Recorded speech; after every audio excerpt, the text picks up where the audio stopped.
Good morning.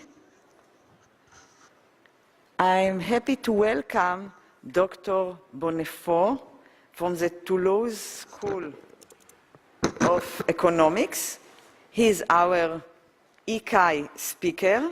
He studies the rational mind, considering reasoning, decision-making, and moralities. His work appears in journals such as Science, Nature Communication, Nature Human Behavior, and Trends in Cognitive Sciences. His recent research applies the insight of moral psychology and behavioral economics to the new challenges of machine ethics and human-AI cooperation. Welcome. Thank you.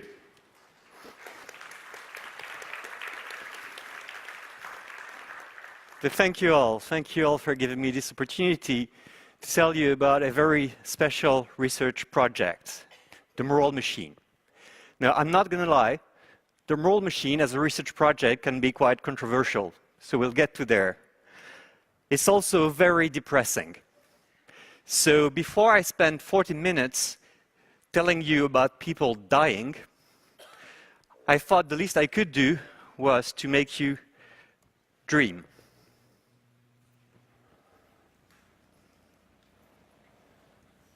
And, of course, the sound which was working perfectly 5 minutes ago.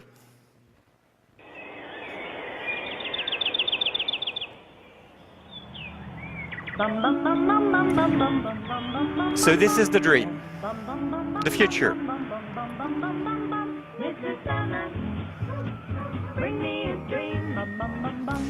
Fleets of autonomous cars. Crisscrossing, dealing with motorbikes, bicycles, pedestrians, crazy pedestrians. It's magic, right? Of course, some people might start doing things which are kind of dangerous. And I think my favorite is coming right now.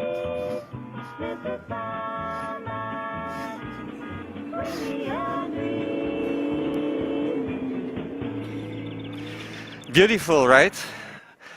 But before we get there, people are going to die. There will be accidents. And some accidents will be more troubling than others because they will imply moral decisions. So look at this one. This self-driving car is going on, and if it keeps on, it's going to crush this small family here. And the only way to save this family would be to swerve onto a hard obstacle. But then it would harm or even kill the people in the car, this pregnant woman and her son. So what should the car do? By the way, this is not realistic. This is a cartoon. Of course, a self-driving car would not drive that fast as to endanger these people on the crossing and the people in the car. I could tell you about realistic scenarios, but they're complicated, they take time to describe, and in the end, the question is the same. Who should the car kill? And this question is serious. Car companies take it seriously. Governments take it seriously. And so we should probably take it seriously too. Here are a few quotes. First one is extracted from a Google patent describing risk management by self-driving cars and saying an accident with a pedestrian may be considered very undesirable, I agree, and worse than an accident with another vehicle. In other words, the car would be programmed to hit another car rather than to hit a pedestrian. Ford, Bill Ford actually, whose lives are the cars going to save? There are a lot of ethical issues as a society that we have to work through. And same thing for Mercedes. We will implement both the legal framework and what is deemed to be socially acceptable. And here you see a theme, socially acceptable. We have to work it through as a society, meaning we cannot leave these decisions to the car companies. And in fact, the car companies do not want to make these decisions. Clearly not. And we cannot simply rely on the existing legal framework because our laws are made for humans. Humans don't really decide what they do in an accident where they have to decide whether to save themselves or to save pedestrians. It all happened in 100 or 200 milliseconds. Not enough time to make a reasoned decision. And worse, it has no point to just sit in your room and try to decide what you would do as a driver in such a situation. Because when the situation happens, you don't know what you're going to do. You cannot be programmed. But cars can be programmed. And so, we have to decide what they're going to do. So when we started working on this topic with my team, we started with what we thought were easy scenarios. For example, if the car has to decide whether it's going to kill 1 person on the left or 10 person on the right, what should it do? Or if the car is going to kill 10 people on the road and the only option to save them is to kill its own passenger, what should the car do? And when we started, it did seem that the questions were quite simple and that people pretty much agreed on what a car should do. So for example here, I'm showing you the percentage of people who agree that a car should kill its own passenger to save 1, 2, 5, 10 or more people on the road. And as you can see, agreement raises quickly. In fact, as soon as the car could save 2 pedestrians, a majority of people say it should sacrifice its passenger. And when we ask them, but suppose you are in the car, do you think the car should kill you? Yeah, I'm going to surprise you. They say yes. But then we ask them, okay, you think it should kill you. Would you buy this car? And here, finally, they say, yeah, no. But I'm not going to go into that today, right? So today, we're only going to speak about moral decisions, what the car should do, not what kind of car I want to buy. So people are saying, yes, yes, a car should kill its own passenger to save 10 people on the road. And we did that many times. So don't worry too much about interpreting the graph, but what it tells you is in most cases, people are pretty sure the car should kill the passenger up to the point where we tried this once, twice. We told them a child was in the car. So should the car kill a child passenger to save 10 pedestrians? And then people started to hesitate. As if the life of a child was worth more, was maybe worth several lives, several adult lives. So that was interesting. It seemed that if you describe the accidents in a very abstract way, as in kill 1 person or kill 10 person, people have pretty simple intuitions. But as soon as you start giving features to these people, the decision becomes more complicated.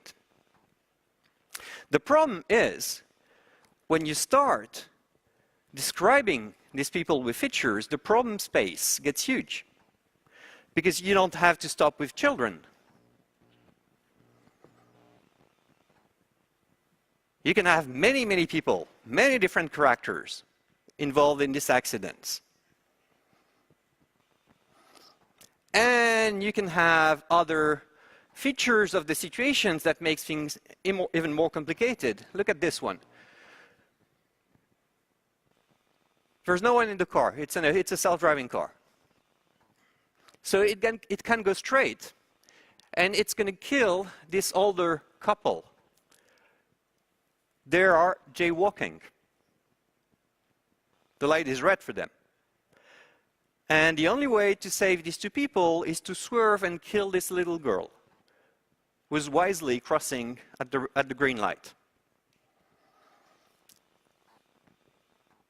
Okay, can you raise your hand if you think the car should kill the little girl?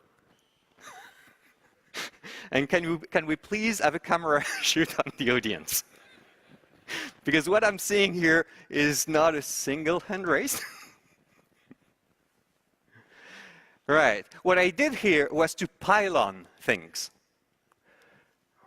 Having an old couple and a little girl, having this old couple cross at the red light, having them in front of the car. So I'm piling up features of the scenario that are supposed to make people very uncomfortable with the decision that the car should save the greater number.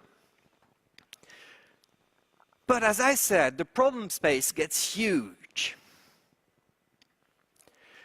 Because when you do groups of 1 to 5 people, say, that each character is described by features, such as sex and age, and so on. And then you change things in the environment, such as green light and red lights. You get into millions and millions of scenarios. And, well, I'm a social scientist. My job is to get the opinion of people on those scenarios. But I cannot have millions of scenarios. Because, of course, I cannot only ask one person per scenario.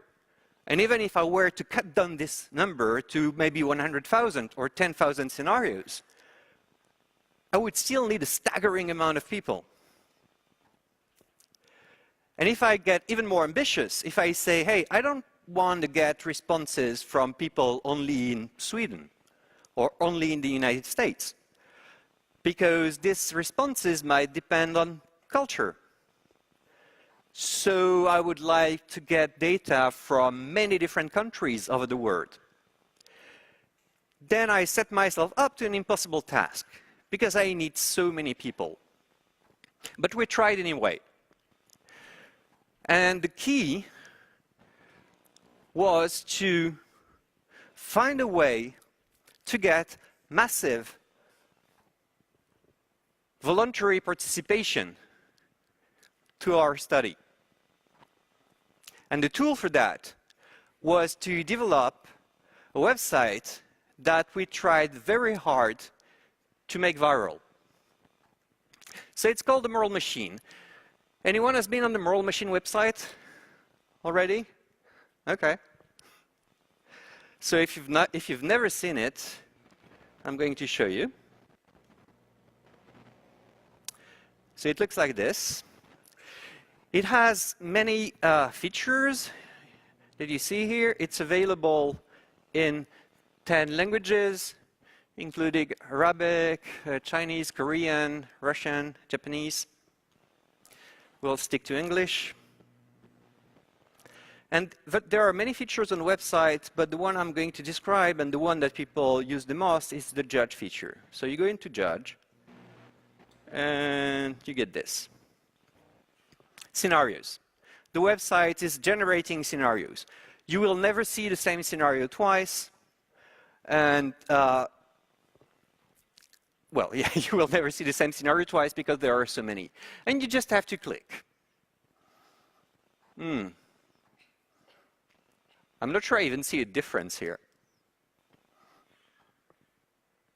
So I'm just going to go straight. Oh, easy, right? The animals are jaywalking. Oh, wait. They don't know that. So it's unfair. But I'm still going to kill the animals. And so on, right? And so on and so forth. So a lot of work went into this website because we wanted lots of people to go there, and we wanted them to recommend the website to their friends, to share it on social networks, So the user experience has to be slightly gamified. People have to be able to get into the fun part very quick. And we used some tricks, to be honest, like giving people a mirror that after 12 scenarios, the website is telling you what kind of person you are, based on your choices. For example, due to the randomness of the generator, of the scenario generator, maybe you kill a lot of women. And then the website is going to tell you, you have a strong preference for saving men. And you're going to say, no, that's not me. And then we'll tell you, oh, if you disagree with that, maybe you would like to fill a survey telling us about your preferences and perhaps your income, education, age, political views, and religion, and so on. There are options for people who really get into this, so they can create their own scenarios, post them on the website, get feedback from other users. Of course, as I said, it had to be available in many languages. It took a lot of planning, but in the end, mostly we were very lucky. And the thing that worked really nicely is that at some point, people started to post videos on YouTube of them playing the moral machine.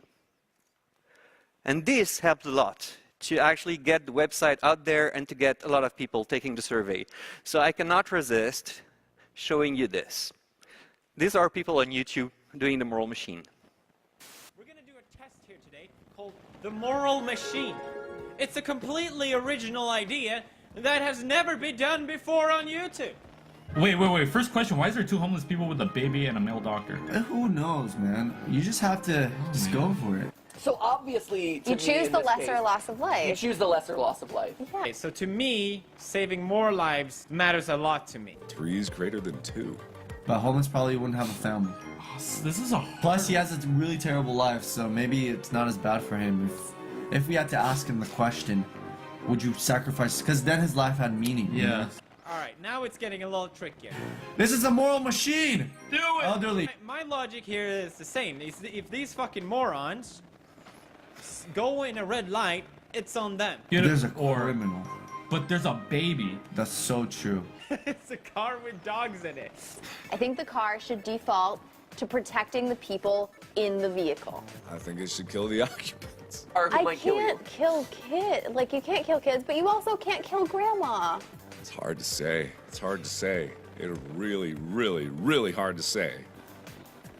You can't do either of these. Baby lives matter more than Baby lives matter. Hashtag baby lives matter, guys. baby lives matter. Kill the kids. Thank you. If the cars are driving and you can swerve to avoid a pedestrian who maybe wasn't paying attention, it's not your fault. But if you swerve, you're going to go into a wall and might kill yourself. That you can have that machine make that decision, but that's a moral decision, not just a pure utilitarian decision. And who's setting up those rules? Do we have broad consensus around what those rules are? That's going to be important. Yeah, that's going to be important, indeed. And it's hard to get consensus, as we discovered on the moral machine. Of course, we're going to find that there are things that matter a lot to people, but as you've seen in these videos, people often disagree on what is the most important. So, very quickly, when you go to the moral machine, you get a session. So a session means a series of 13 scenarios before you get, a description of yourself. One of these scenarios is completely random. Completely random means it's taken from, I think, a space of 1 billion scenarios. And then we have 2 scenarios testing several things we're interested in. So 2 scenarios test the number of person, 2 scenarios test the species. So, by the way, I originally disagreed on using 2 scenarios to compare human lives and animal life. But some of our virality consultants told us that would get us a lot of Facebook posts. And it's true. People seem to love posting screen captures of them killing cats and saying, oh, I feel so bad about that, but I'm a dog person, or so on. We test age, we test health. Well, health was a bit hard. It was hard to find a very visual way to test it. So in the end, we had people doing jogging, people overweight, and people in the middle, regular adults. And we had something pretty controversial, which was the social status, and in particular, the homeless person. So I'm going to tell you later why we included the homeless person there. All right, so I'm going to go through quickly, because I want to keep time for questions. So here we go. In January, we hit 40 million decisions. 40 million decisions means that we had 40 million observations of someone clicking left or right in a scenario. Number of people, harder to say. Several people might use the same machine. The same person might connect from different devices. So we definitely have millions of people who participated in the survey, but getting an exact number is tricky. This, of course, the numbers have increased since January, but what I'm going to tell you about is the analysis of the 40 million responses we got up to January. Mostly the responses come from North America, Western Europe, Russia, and Brazil, but we have a lot of coverage. In fact, we got responsive for 250 countries, I think, now. And we kept 125 countries for cultural analysis, meaning the 125 countries where we had larger sample sizes. So the map shows you the coverage. Of course, there's still a lot of white there. But essentially, what you see in white are parts of the world without a high density of internet connection. So essentially, we're covering every part of the world where people have easy access to the internet. All right. I'm going to tell you about the results, but I have a favor to ask. I would ask you to please not take pictures of the slides and the figure and not post them on social networks. Okay? Thank you. So here we go. First, just a quick look at the characters who were saved and killed the most. So this is essentially the change in probability of being saved compared to the regular adult as a baseline. So the longer the bar on the right, the greater your advantage compared to the regular adult. The longer the bar on the left, the greater your penalty compared to a regular adult. So if you look at the bottom of the chart, you can see that the criminal is somewhere between the cat and the dog. And then if you go to the upper part of the chart, you can see that the characters who are saved the most are the baby, the little girl, the little boy, the pregnant woman. I'm sure you can sense a theme here. Baby, kids, pregnant women. And then nothing spectacular happens on this in the middle of the graph, but what's important is not to look at every character individually, but to look at the 9 dimensions of the decisions that we could analyze. All right. So, these 9 dimensions, as you see on the left, intervention, meaning do you go straight or do you turn? Do you save passenger or pedestrian, man or woman, fit people or overweight people, social status, people who jaywalk or not, something was reversed here. Okay. Age, number of character, species. So let's go. Let's start from the bottom. What you see here is that if in one scenario we replace a pet by a human, any human, conditional on the distribution of all the other variables, the change in probability that people will click on the part where we substituted an animal with a human, the change of probability is 0.6. So it's huge. Fine, right? People want to save humans, not animals. And then you can see that the number of characters, again, number of characters means conditional on every feature that these characters have. Or maybe more in a clearer fashion, everything else being equal. So everything else being equal, you can see the effect of adding 1 character, 2 characters, 3 characters, 4 characters, and the average effect of the number of characters. So you can see that we get the same fixed size when we add 3 characters as the effect size when we replace a dog by a human. And the last of the big 3 is age. So what I'm showing you here is not turning a grandmother into a baby. It's the average effect of moving down one age category to another. So elderly to adult, adult to kid, kid to baby. So these are the big 3. People want to save human lives.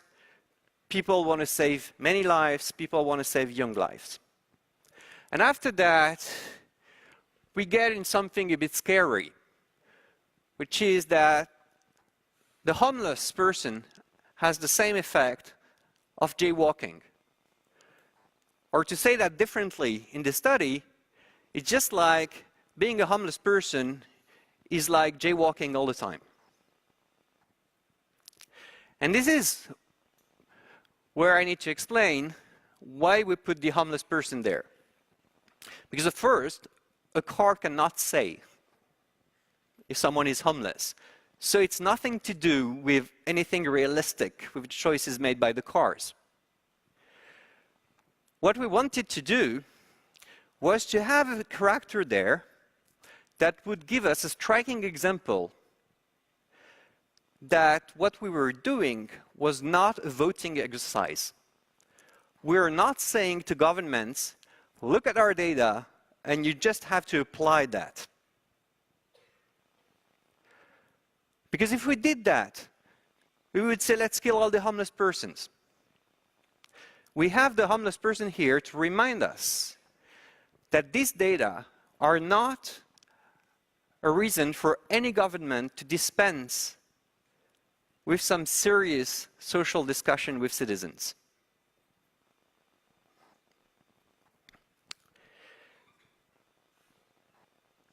Anyway, these are the global tendencies, but of course what we want to see is, do we have differences as a function of countries or culture? So just for illustration, here's the thing we can do. We have this 9-dimensional vector, which means the 9 weights on the 9 preferences that we're computing, and we can compute this vector for every country. So I'm just showing you things here for Europe, and don't spend too much time scrutinizing this because there are not that many differences. European countries are pretty much homogeneous in the way they make their decisions on the moral machine. But things get more interesting when we get outside of Europe and when we consider the entire world. So what we did was to get this moral vector for each country and then use a clustering algorithm to try and find clusters of countries which made similar decisions and decisions dissimilar to other clusters. The algorithms, by the way, did not know where the countries were. It just worked from the moral vectors without knowing the location of the countries. But when we look at the clusters, location is obviously important in some ways, but not in others. Okay. So what we find are three big clusters. One of them is,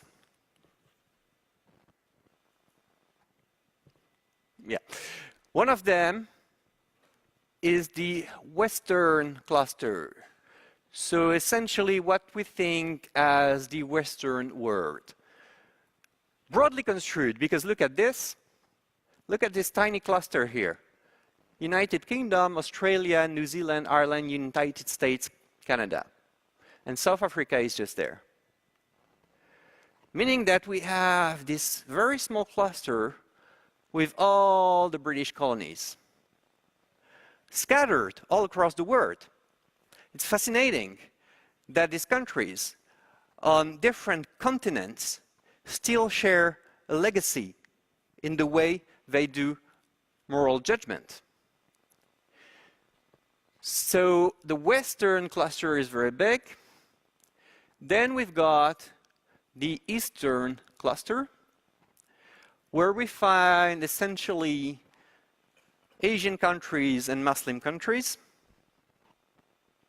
And we got the Southern cluster, which essentially has the whole of South America and countries in the Southern Hemisphere, plus this interesting things here, France. But not only France. France, Morocco, Algeria, French Polynesia, Réunion, New Caledonia, Martinique. Yeah, maybe you don't realize what's the common point here. And my co-authors did not either. They told me, we've got this weird cluster. We don't know what's the common point with this country. What? Martinique, New Caledonia, Réunion, Algeria, Morocco? Yeah, French colonies and territories. We find this again. The legacy of the colonizing country. So we have these three big clusters, Western, Eastern, Southern. But of course, now that we have these clusters, what we want to know is how different they are. How do they make the decisions? So here we go.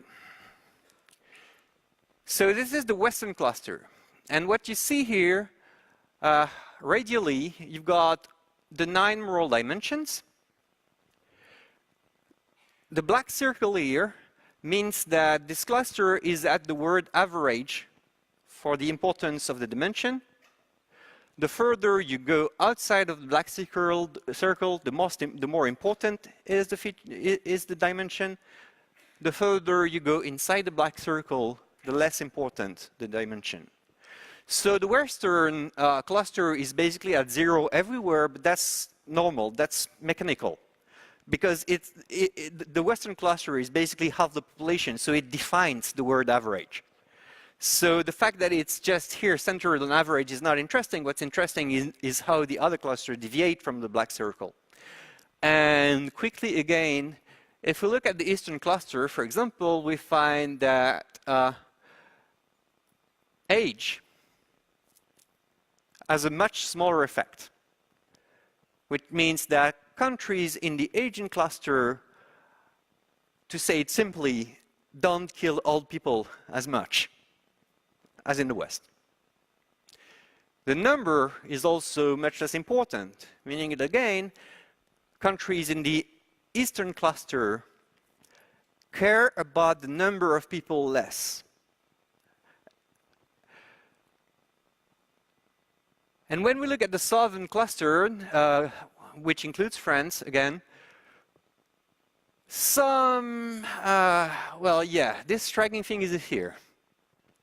Southern clusters, countries in the Southern cluster have a high preference for saving women. And care a lot about social status. So countries in the Southern cluster tend to kill the homeless person more, for example. All right, so this is just a description. We don't have an explanation right now. So to try and get at an explanation, we can start correlating the use of a dimension on the moral machine to social and economic indicator in each country.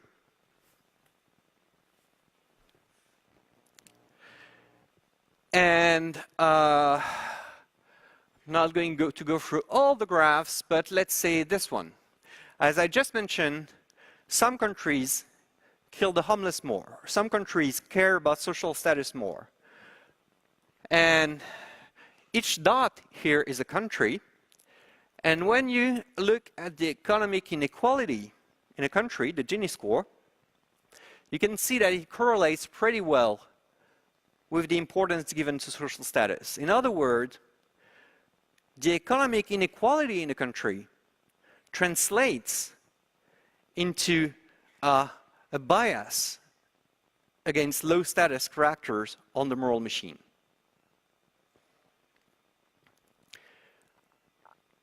Other ones include here a correlation between the rule of law and killing people who jaywalk. So essentially, the stronger is the legal institution in a country, the harsher the penalty in the moral machine for people who cross at the red light. And finally here, this one is a bit harder, but this is about, I'm going to tell you in the opposite direction, this is about killing women on the moral machine. And what we find is that there's a correlation with what is called the gender gap in health and survival. The gender gap in health and survival is an index of missing female babies. That is a surprising lack of female babies in the country, which is usually explained either by selective abortion of female fetuses or, well, selective infanticide. So the more a country lacks female babies, the more responses from that country kill women on the moral machine. So what we find on the moral machine seems to be highly dependent on the cultural, social, and economic situation of a country. I really want to keep some time for questions, so I'm going to skip here. And to be very quick, what we found is that there are global foundations that we can build on. Save the humans, save the many, save the young. Interestingly, the only country so far that created a governmental commission to advise on the ethics of self-driving cars in just these situations came with conclusions that are differentially consistent with this. For example, the German Commission said that saving the humans was mandatory, that saving the many was optional, and that saving the kids was forbidden. Actually, what they said was, we think it is morally unacceptable and it should be forbidden for the cars to use any kind of individual information about the people in the accident to decide who to kill, and that includes their age. There are foundations, but there are also cultural differences. So maybe we will not get into universal agreement about these topics, but the fact that the clusters are largely location-driven means that at least local convergence is possible. And I just want to hammer it down one last time. This is not a voting exercise. We don't want to tell governments to just do what people say on the moral machine, but at least we want governments to be aware of the preferences expressed there, because it will give them the tools to decide what needs to be explained carefully to their citizens, and also the tools to expect the strong backlash the day a self-driving car does something that people strongly oppose of. Thank you.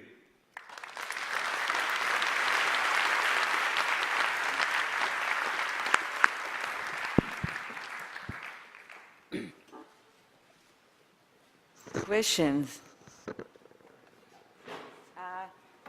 People that want to take question, to make questions needs to go to the microphones over there. So here first? Okay, Huan Liu from Arizona State University. So, first of all, thank you for this talk. And it seems like I have two questions. One is, it seems the car needs to know way more than the human driver knows.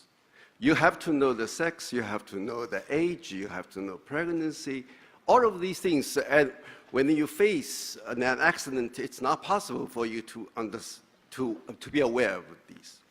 Second is, when you do the thought experiments, I don't know, do you assign the role to these participants? Are they drivers or are they decision makers? So from my point of view, I think we should follow the law, right? Whoever will be responsible, they should be making the decision. So the point is, when they do the experiments, they have to play some roles. Otherwise, they just change roles. They can do anything they want. Thank you. Okay, thank you. I'm not sure I got the second part, but at least I can address the first one. Yeah, there are many things here that the cars would not be able to see, right?